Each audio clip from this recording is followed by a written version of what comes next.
किसान भाइयों नमस्कार। नमस्कार। मेरा नाम कुबेर श्रीवास्तव है और मैं ideal agri research private limited से 2 साल से लगभग काम कर रहा हूँ। आज इस एरिया में आपके यहाँ किसान की मीटिंग करने आया हूँ। आप सबने यहाँ आके अपना समय दिया, इसके लिए मैं बहुत बहुत धन्यवाद करता हूँ। आप लोगों का बहुत बहुत आभार है, आप लोग यहाँ आए, अपना कीमती समय दिया। हम अपने कंपनी के कुछ प्रोडक्ट के बारे में चर्चा करना चाहते हैं यहाँ पर, इसलिए आप सबको यहाँ पर बुलाया गया है। तो हम उस कंपनी के प्रोडक्ट के बारे में चर्चा करने से पहले कुछ अपनी चीज़ें, एक आध चीज़ें आपको बताना चाहते हैं, क्या क्या ज़रूरी हो सकती है आपके लिए, उसका ध्यान दीजिएगा।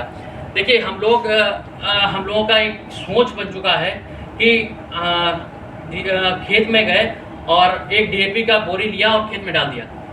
क्या डीएपी की बोरी से खेत की पूर्ति हो गया? क्या हमारे एक टाइम खाना खाने से मेरे एक हफ्ते का पूर्ति हो गया? नहीं हुआ ना।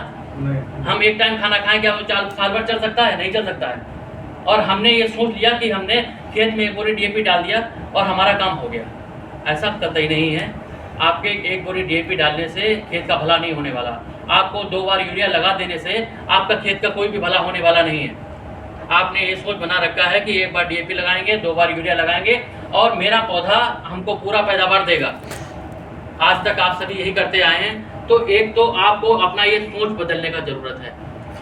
ये सोच बदलने का ज़रूरत, जो हमारे बुजुर्गों ने हमको सिखा रखा है, जैसे परंपरागत खेती होती आई है, हम वैसे करते जा रहे हैं। लेकिन एक बात ध्यान रखिए, कल के लोग, पिछले के लोग क्या थे, उनके शरीर में इम्यूनिटी सिस्टम बहुत अच्छा था, उनको बीमारियाँ ही नहीं लगती थी।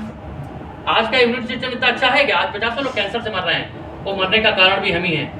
हम ही लोग जो है केमिकल झोंक जाते हैं और भूल जाते हैं, यूरिया लगा दिया और भूल गए, खेत का तैयारी हो गया। लेकिन खेत को ज़रूरत क्या था, कभी हमने सोचा ही नहीं। खेत की ज़रूरत क्या है? तो इस ज़रूरत को जानने के लिए हमें कम से कम एक बार वहाँ पर खेत की मिट्टी की जांच करा लेनी चाहिए कि उस मिट्टी में कौन कौन से तत्वों की कमी है। हमें वो प्रोडक्ट वहाँ पर डालना चाहिए। जैसे वहाँ पर फास्फोरस पूरा था, लेकिन हमने क्या किया, डीएपी फिर ले जाके डाल दिया। नाइट्रोजन की पूर्ति पूरी थी, लेकिन हमने नाइट्रोजन फिर डाल दिया जाके। तो उससे क्या हो रहा है, उन चीज़ों की अधिकता हो रही है। नाइट्रोजन जहाँ अधिक होगा वहाँ पौधे खराब भी होंगे, ठीक है, इंसेक्ट भी बढ़ेंगे वहाँ पे। हमें देखने की ज़रूरत यही है कि पहले मिट्टी में हमारे कमजोरी क्या है। तो अब एक बात बताइए, अगर हम डॉक्टर के पास जाते हैं और डॉक्टर हमको पर्चा लिखता है, हमको दवाई लिखता है और देखने की फीस भी लेता है, तो अगर हम अपने एक खेत में एक बार एक फीस खर्च कर देंगे, उससे हमारा बुरा होने वाला नहीं है। अगर साल में हम अपने जो खेत हमारी पूर्ति करता है, उसके लिए हम 650 रुपये खेत मिट्टी की जांच के लिए अगर हम दे देंगे तो कोई बुरा नहीं है। आप साल भर में बीसीओ मेडिकल जांच करा लेते हो, आप पैथोलॉजी टेस्ट करा लेते होंगे, तो एक बार मिट्टी की भी जांच करा लें। मिट्टी की जांच कराने से हमें पता चल जाएगा उसके अंदर कमी क्या है, ठीक है। पहला तो ये पॉइंट हो गया। दूसरा, खेती को आप बिजनेस की तरह देखिए। भाई आपका क्या है, आप कोई सैलरी नौकरी तो कर नहीं रहे हैं, आप खेती ही कर रहे हैं। खेती से ही अपने बच्चों को पढ़ा रहे हैं, अपना घर मकान बनवा रहे हैं, अपने परिवार का पालन पोषण कर रहे हैं और उसी से ही आप आगे भी करने वाले हैं। तो अगर खेती हमारा एक बिजनेस है, हमारा धंधा है खेती, तो हम खेती को खेती की तरह से करें, धंधे की तरह से करें। हम लोग करते क्या है कि खेती जो है सिर्फ अपनी ज़रूरत पूरे करने के लिए हम उसमें जितना निकाल सकते हैं उतना निकाल लेते हैं, लेकिन हम उसको धंधे के रूप में नहीं देख रहे हैं। खेती को आजकल धंधा क्या है कि धंधे में जितना ज़्यादा लगाओगे उतना ज़्यादा पाओगे। आप 10 रुपये लगा के 20 की कामना करते हो, लेकिन आप 10 रुपये लगाओ तो सही, आप 10 में भी सोच रहे हो कि 8 हो जाए। सरदार कम्युनिटी हर क्षेत्र में आगे क्यों है? वो कम्युनिटी आगे इसलिए है क्योंकि वो खर्च करना जानती है, पैसे को कहाँ लगाना है वहाँ जानती है। वो हर चीज़ को बिजनेस के तौर पे लेते हैं, इसलिए वो कम्युनिटी आगे जा रही है। हमें ये चीज़ें उनसे सीखनी चाहिए। हमें अपनी खेती को भी बिजनेस के तरीके से देखना चाहिए, तो हम भी आगे जा सकते हैं। तो हमें मतलब क्या चीज़ें खेत के लिए ज़रूरत है, उन चीज़ों को समझें और उसके हिसाब से लगाएं। अगर हमें खेत में माइक्रोन्यूट्रिएंट की कमी है तो हमको तो पता नहीं था, इसलिए एक बार मिट्टी की जांच अवश्य कराएं और खेती को बिजनेस से लेके बिजनेस के तरीके देखें। दूसरा, आपको एक चीज़ और चेंज करने की ज़रूरत है। आप दुकानदार के पास जाते हैं और आप अपना सोच मेंटेन है कि गए 300 रुपये का यूरिया खरीदा, भैया 200 रुपये वाला थैला दे दीजिए मुझे।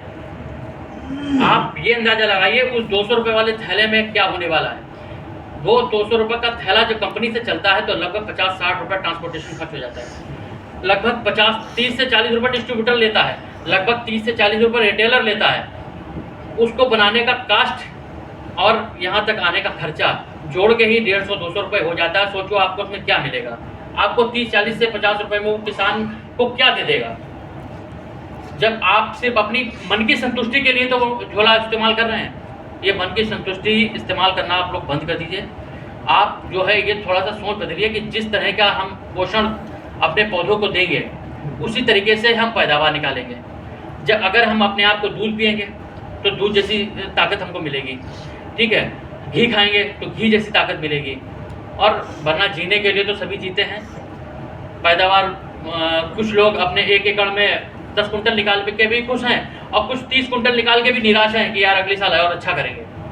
तो जब अगर अपना सोच में थोड़ा सा तब्दीली लाइए और ये अपने आप को बदलिए कि हम उस 10 कुंटल वाली श्रेणी में नहीं आएंगे, हमको भी आगे निकलना है, हमको भी बच्चों को अच्छी शिक्षा देनी है और अपना रहन सहन अच्छा करना है। उसके लिए आपको वो 200 रुपये वाला सोच आगे से बदल कर जाना है। सभी प्रोडक्ट अगर सस्ते आने लगेंगे तो फिर हमारा जो ग्रोथ है खेत का जो पैदावार है वो दिन पे दिन डाउन होता चला जाएगा, क्योंकि ऑलरेडी हम लोगों ने उसका ऑर्गेनिक कार्बन ख़त्म कर दिया है केमिकल की चीज़ें इस्तेमाल कर करके।